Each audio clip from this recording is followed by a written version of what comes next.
eräänä maanantaipäivänä tuolla Lahdessa kesämökiltä käsin tullut ostamaan hedelmiä vihanneksia. Puhelin soi ja sieltä soitti Oulun yliopistosairaalasta lääkäri, joka tarkisti, että olen Miian omainen, jonka jälkeen hän sanoi, että on tapahtunut onnettomuus. Täällä on vammoja aika lailla ja luetteli siinä sitten lantio, lapaluut, kylkiluita, niska ja kallovaurio, mutta me pidetään kyllä mies hengissä. Uutinen ei hämmästyttänyt, kun oma poikani tunnen ja matkan varrella on kaikenlaista tapahtunut. Jalat ei mennyt setsuurille, vaan kirjoitin nopeasti muutaman luun ylös omenalaatikon kylkeen ja repäisin siitä lapun taskuun, jotta voin äidille sitten antaa ensimmäiset tiedot. No, erikoislääkäri varoitti sitten meitä, vaimoa ja minua siitä, että täysin terveeksi tätä miestä ei varmaankaan saada, koska tämä aivovamma on aika laaja. Eli seurauksena voi olla liikuntakyvyn mahdollinen menettäminen, puhe tai joku muu vauriosta tai vammasta ei vielä tiedetä, mutta että tämmöiseen tulee varautua.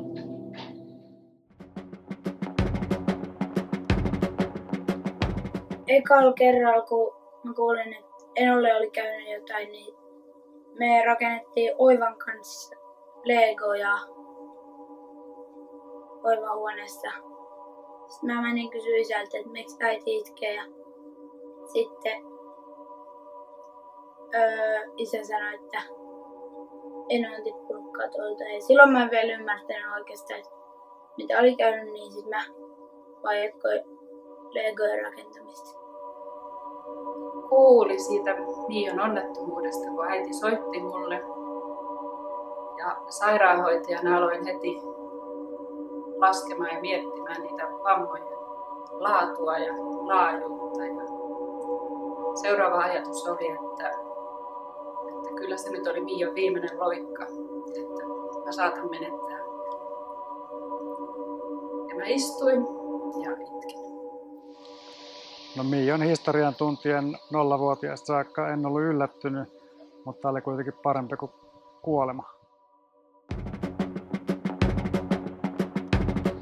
Oltiin viettää iltaa baarissa ja sitten tuli aika lähteä himaan ja oltiin tulossa ystävättävien asunnolle, joka huomasi, että avaimet on jäänyt kotiin. No mä en tietenkään kysynyt mitään, vaan menin sisäpihalle, kiipesin palotikkaita katolle ja mä oon vaan kuullut, että mun ystävättävä ehti huutaa mulle, että tuu alas sieltä. Ja mä hiffasin siinä kohtaa itsekin, että täältä on mahdoton kiipeä tuohon partsille. Nousin seisomaan ja mun oikea jalka oli väystään päällä, joka petti ja sitten tultiin about 12 metriä selälle asfalttiin. Ensin mut vietiin sinne Kemiin Länsi-Pohjan keskussairaalaan, muistaakseni mestan nimi, jossa todettiin sitten, että mies on kyllä täysin palasina, joten mut sitten siirrettiin Ouluun teholle, jossa mua pidettiin tajuttomana pari viikkoa ja sitten sieltä mut kuskattiin tajuttomana hengityskoneessa Töölön teholle. Mutta tietysti näistä mulla ei ole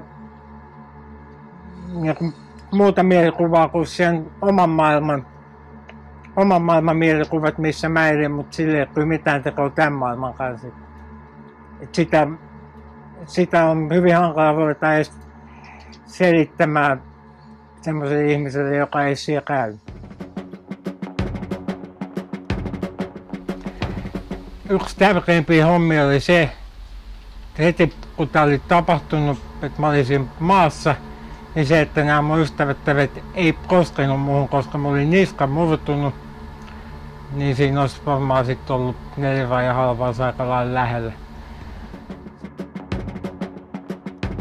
Kun ambulanssimiehet tuli, niin siihen tuli 2 ambulanssia, joista ensimmäiset mun luona olevat ambulanssimiehet huusi toisille, että tää on kauhakamaa. Jossain vaiheessa tämä mun ystävät ajatteli, että tarkoittaa kauhakamaa sitä, että täällä kaivetaan kuoppa vai mitä se meinaa. No näin ei ollut, vaan kauha meinasi semmoista kaavinta, jolla mies kaavitaan asfaltista irti hajuttamatta enempää. Koska tässä vaiheessa jo hiffattiin, että nyt tää äijä on todella huonossa kunnossa. Tässä vaiheessa jokainen on viimeistään hiffannut, että mun puhe nyt ei ole ihan tavallista. Eli tässä astuu kuvaan tää aivovamma. Eli mulla oli tosi pitkään molemmat ihmiset on 2 äänihuulta, niin mulla oli molemmat täysin halvaantunut. Ja nyt niistä toimii toinen, et sen takia mulla on tämmönen aika nasaali soundi. Ja sitten tää puhe on muutenkin vähän hankalaa, koska mun kieli on halvaantunut. Eli tää ei liiku. Ja sen takia mä joudun aika paljon puhua leuvalla ja vääntää ja kääntää, mutta toivottavasti saatte jotain selvää. Ensimmäiset semmoset varmat muistikuvat siitä, että mä oon mä ja mä oon vielä hengissä, niin tulee tuo Töölön teholta, jossa tää mun nukutus purettiin. Ja siellä mä rupesin sit hiffaamaan, että kyllä mä oon vielä hengissä ja tässä maailmassa. Tietysti siinä meni vielä aika pitkään ennen kuin sit jokainen asia loksahti paikalle, että mikä oli totta ja mikä ei, mutta se oli aika opettavaista aikaa, koska mulla ei ollut mitään mahdollisuuksia kommunikoida, mutta mä kuitenkin jo kuulin ja ymmärsin, mutta silti mä elin siinä omassa kuplassa, niin siellä oppii olemaan kärsivällinen, että asiat ei tapahdu NYT hep, vaan jos tänään ei vielä pysty esimerkiksi räpyttää silmiä pyynnöstä, niin täytyy toivoa, että huomenna osaisi. Tuo Miion pitkä tajuttomuus alkoi tuntumaan jo vähän kauhistuttavalta, kun sitä edelleen pidettiin yllä. Voisin arvelemaan, että nyt taitaa käydäkin niin, että vammat on oikein rankemman päälle suurempia kuin osasi kuvitella. Sitten kun rupesi tajunta palaamaan, niin siellä teho-osastolla meni vielä sitten ehkä noin suunnilleen viikon verran. Sitten mut siirrettiin siihen osastolle siellä Töölössä, missä mä olin pari viikkoa. Siellä ruvettiin opettaa hengittämistä ja sen sellaisia asioita. Mutta pari viikon jälkeen mut siirrettiin sitten Laakson sairaalaan kuntoutusosastolle ja siellä mä olin sitten pisimmän pätkän. Mutta yhteensä tuo sairaalan maailmassa meni semmoinen reilu 3,5 kuukautta, joista siis noin 2,5 kuukautta tajutin, että missä ollaan ja missä mennään. Siis Mia tuli silloin elokuun alkupuoltahan se oli varmaan, että eri muisteltiin tossa, että se oli niin ihan vuodepotilaana, oli trakeostomia tuupit ja nenämahaletkut ja ei saanut sängystä poistua ollenkaan, että potentiaalia oli jo, siis mitä niin Töölöstä oli sanottu, että kyllä siellä niin on, että sen takia tuli kuntoutusosastolle ja kyllähän se sitten alkoi huomaa aika nopeasti, että kyllä siellä on niin potentiaalia kuntoutua ihan hyvin. Joo, tuossa kuntoutumisessa, niin tässä mun kohdalla, niin siinä lähdettiin aika nollasta, eli koska mulla oli nielu halvaantunut ja äänihuulet halvaantunut, niin luonnollisestikaan mä en pystynyt puhumaan ja sitten mä en myöskään pystynyt nielemään. Ja nyt kun nippelitietona, jos mä muistan oikein, niin ihminen evittää sylkeä 0,5 litraa vuorokaudessa. Ja kun mä en pystynyt nielemään sitä sylkeä, niin se tarkoitti sitä, että se piti mekaanisesti poistaa mun nielusta.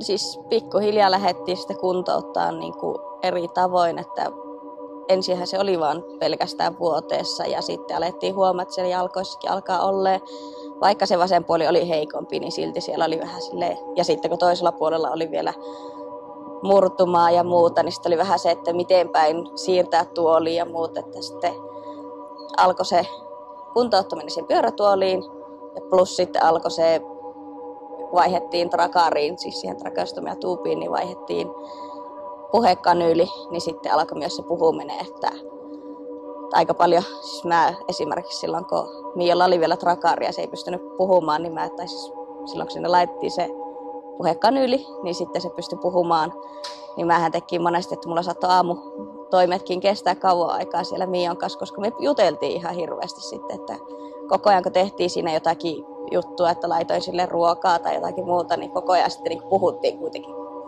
keskenään, että olihan se aluksi vähän, mitä? Mutta pikkuhiljaa se alkoi sitten mennä siihen, että sitä alkoi ymmärtää aika hyvinkin sitten.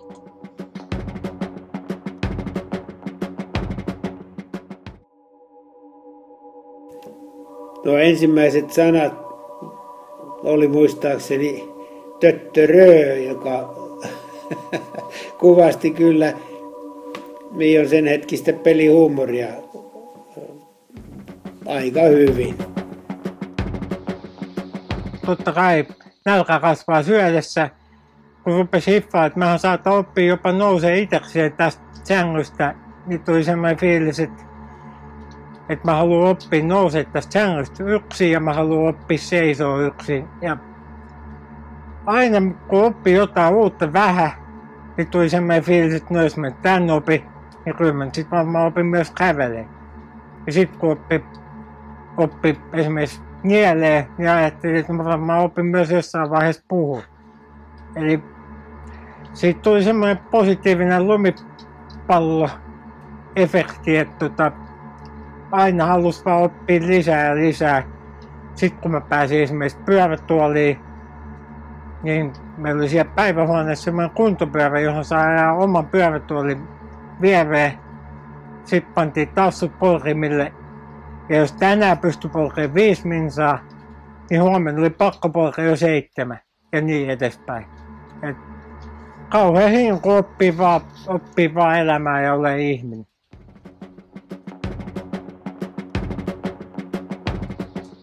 Tämmöisiä pieniä voittoja, mitkä sitten ruokki ja motivoi jatkamaan ja tsemppaamaan lisää, niin oli esimerkiksi se, että mä sain luvan nousta pyörätuoliin ilman hoitajaa, joka tarkoitti sitä, että mä sain ajella siellä käytävillä päivän aikana käydä, mihin se pyörätuoli pääsi, niin ihan omiin nimiin. Eli sen jälkeen, kun sä oot ollut ensin pari kuukautta samassa sängyssä, letkuissa ja piuhoissa, niin toi tuntuu suunnattomalta vapaudelta, että pystyt liikkumaan pyörätuoliin pitkin osastoa.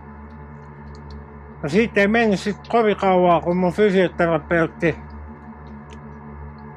ehdotti, että sä voisit kokeilla, että miltä tuntuu tuommoisen rollaattorin kanssa ottaa vähän askeleita. Ja kyllä se jännitti tosi paljon, mutta kun ne ensimmäiset tuli otettua, niin sitten taas tuli se fiilis, että jos mä opin kävelemään tämän vehkeen kanssa, niin kyllä mä haluan oppia olemaan myös ilman.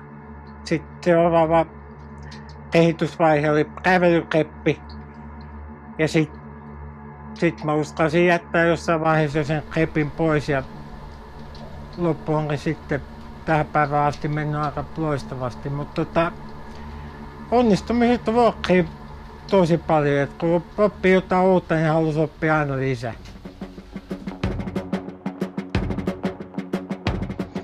Tietysti mulla oli hankalaa, kun mulla oli kaksoiskuvia, niin mä en halunnut katsoa TV:tä leffoja, koska se oli tosi raskas katsoa vain yhdellä silmällä. Eli siinä kohtaa sitten äänikrivet oli erittäin kova juttu, että koko Arto Paasilinnan tuotanto meni heittämällä. Sitten kun oltiin siinä pisteessä, että sairaalan tiimi eli lääkärit, hoitajat ja sitten totta kai myös kotijoukot arvioi, että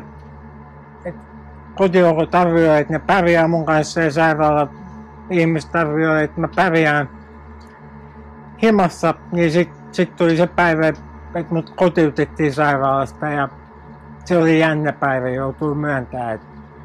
Kyllä jännitti, koska tuossa lähes 4 kuukauden sairaalajakson aikana niin ehti jo tottua siihen elämän rytmiin ja siihen, että ei periaatteessa tarvitse jännittää, koska susta pidetään niin hyvää huolta ja nämä ihmiset tosiaan oli ammattilaisia. Totta kai kun sä oot pitkään sairaalassa, niin sulla käy frendejä siellä ja sit siihen tulee tietynlainen rytmi. Että tietyt tyypit tulee esimerkiksi sanotaan viikon välein, joku tulee 2 viikon välein, niin sulla tulee kauhean motivaatio. Sanotaan nyt, että sä tiedät, että joku frendi tulee 2 viikon päästä, niin sulla tulee kauhean hinku, että sä haluat näyttää sille, että sä osaat jotain uutta sit seuraavan kerran, kun se tulee mestoille. Yksi mun frendi, se aina pyysi mua näyttää kieltä. Ja se ei kauhean paljon tuu ulos suusta, mutta ensimmäisen kerran mä en saanut edes suuta auki, kun se pyysi. Ja aina 2 viikon välein se pyysi aina, että kieli ulos ja mä yritin ja sit se myös pyysi sanomaan jotain ja mä yritin. Sitten taas toiset kysyivät, että pystyykö kättelemään ja niin edespäin. Että olisi mitä vaan. Niin se oli semmoinen himo, että kun toi jäbä tulee ensi kerran, ja mä haluan näyttää, että mä osaan jotain uutta. Koska motivaatio oli kova, niin sitten oli myös tulokset sen mukaisia. Eli mä saavutin sen, mistä mä haaveilin, eli pääsin reissuun onnettomuuden jälkeen. Ensimmäinen talvi meni vielä himo-olosuhteissa. Sitten tokan talvena vähän lyhyempi reissu ja sitten 2 viimeisenä vähän pidemmät pätkät. Mutta että mitä mä nyt sanoisin, että kun se tavoite on selvä, että mitä haluaa, niin kyllä sinne pääsee, kun vaan jatkaa. Parin hyvän frendin kanssa meillä oli tapana käydä tuolla Taimassa aamukävelyllä ja sitten vaan yhteen aamuun mä sanoin, että miltähän se tuntuisi ottaa, että oppisinkohan mä vielä joskus juokseen. Ja tää toinen mun frendi sanoi, että koita. Muutama juoksuaskel ja tietysti mä en itse sitä nähnyt, mutta kyllä se on mahtanut näyttää aika kammottavalta. Elettiin erästä maaliskuista lauantai-aamua ja oltiin siinä Miio ja vaimoni kanssa pahtamassa salille ja osui semmoiseen kauteen salinpitäjän meininkejä, että oli vähän huikkendaali aina välillä päällä ja tää aamu oli just semmonen aamu, että ei muistanut availla lamppuja ja tulla availemaan sit niitä salin dörtsejä ja Miio siitä suivaantuneena sitten, että perkele jotain pitää lähteä kyllä puuhailemaan, on niin kova hönkä päällä. Lähdettiin kiertää sitten lähilampeen dallailen siitä ja Miio sitten jossain kohtaa tuumaili, että osaiskohan sitä juosta vielä.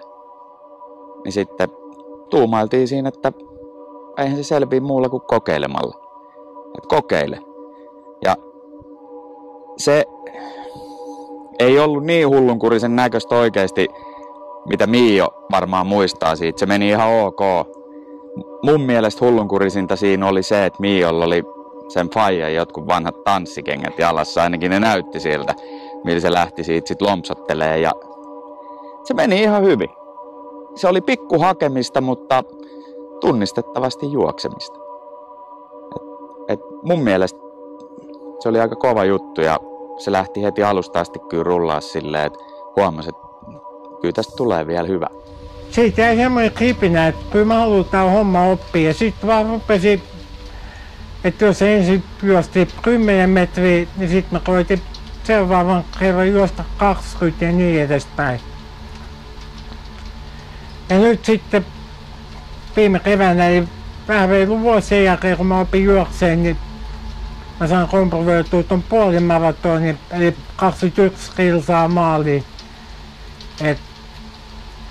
Se oli tavoite, jonka mä asettin heti, kun mä opin juoksemaan, että mun pitää päästä puolimaratonin joskus elämässäni. Ja nyt se on saavutettu. Ja kyllä mulla on jotain ideoita seuraavista tavoitteista, mutta en mä ehkä vielä uskalla paljastaa. No sen verran mä voin paljastaa noita tavoitteita ja haaveita ja unelmia, koska niitähän pitää olla.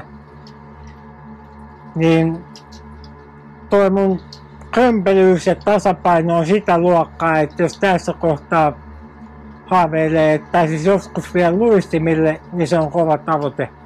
Eli ennen joskus junnuna mä pelasin lätkää ja sitten jossain vaiheessa onnettomuuden jälkeen mä kuoppasin sen ajatuksen, että en mä kyllä koskaan enää luistele.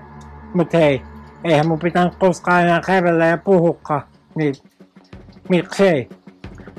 Ei mun pitänyt myöskään koskaan oppia enää vetää wakeboardia, mut niin vaan viime kesän vedettiin, että mikä vaan on mahdollista.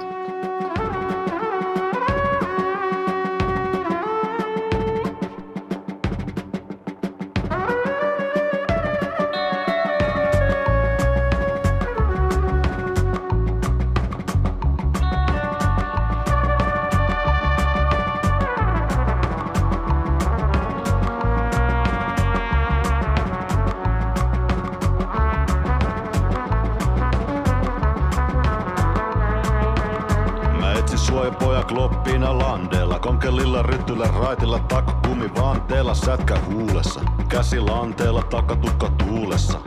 Levenä ku kampela, posti portailla, tai snagarilla joka ilta. Elämä eteni tupakki tupakilta. Opettajan kitinä, talkkari vikinä, ikkunoiden kilinä.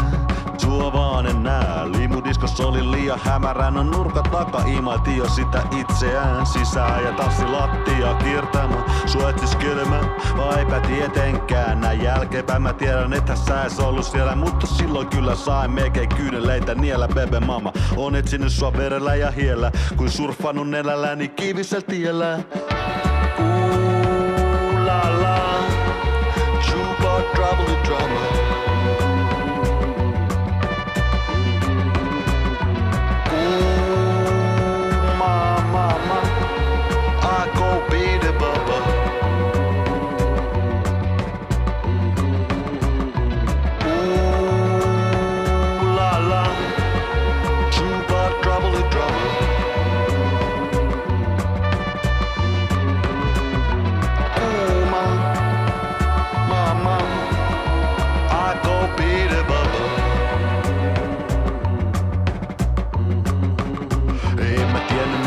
Joten etsin kaikki alta, kerran mopo lähti alta. Heräsin oja penkalta, kädes kahva, tois kädes jalka. Vieressä rillien sanka ja kampa, missä punainen lanka. Etsi sua jopa keskeltä kaupungin hälinää. Tunsi värinää, tunsi pärinää. Satunnaissäpinää, mut ennen pitkää kätinä. Loppupeli sitä jäi aina yksinänsä räkimää ja sätkimään. Nalleja särpimään, kun taas jompi tai kumpi lähti lätkimään. Elämää vaan, niin sanotaan ei se enempää. Mun maaloin sama siniseen sävel, mä jo ryytymään. Kun mä löin kirvestä vuoroin kive, vuoroin kilpe. Jo mun ote alkoi lipe, olin köyhä ja kipeä. Syksy sai, yö oli synkkä ja pimeä. Mut unissa sai uinen sun silmäisineen. La la, Juba trouble drama.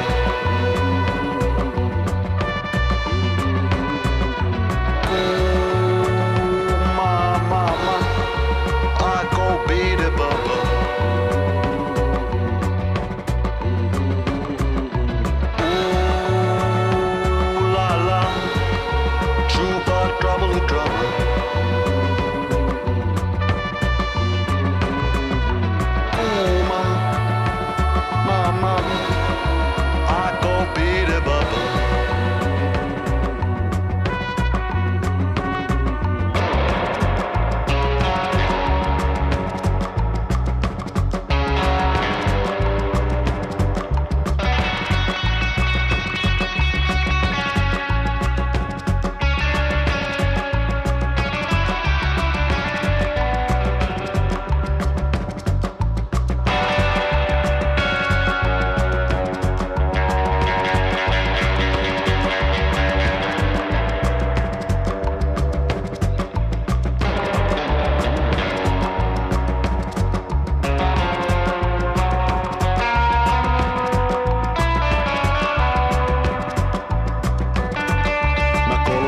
Suomeen Turut ja torit. Syrjäisimmät mettät ja metropolit. Osin tosin aika eksyksissä olin. Pitkän tovin etsin itseäänikin kovin. Jalat hapoilla, kädet rakoilla sua etsin. Matkan varrella, sydän karrella sua etsin. Homeisena ja kohmeisenakin. Jopa nyyhkien, kyyneleitä pyyhkien. Siispä nainen, kun sut vihdoin löytää sain. Anna kaiken rakkauteni sulle vain. Sut kynnyksen yli tahdon kantaa. Ratsastaa kaks pää suora pää taivaan rantalla. Ooh la la, Juba trouble drama.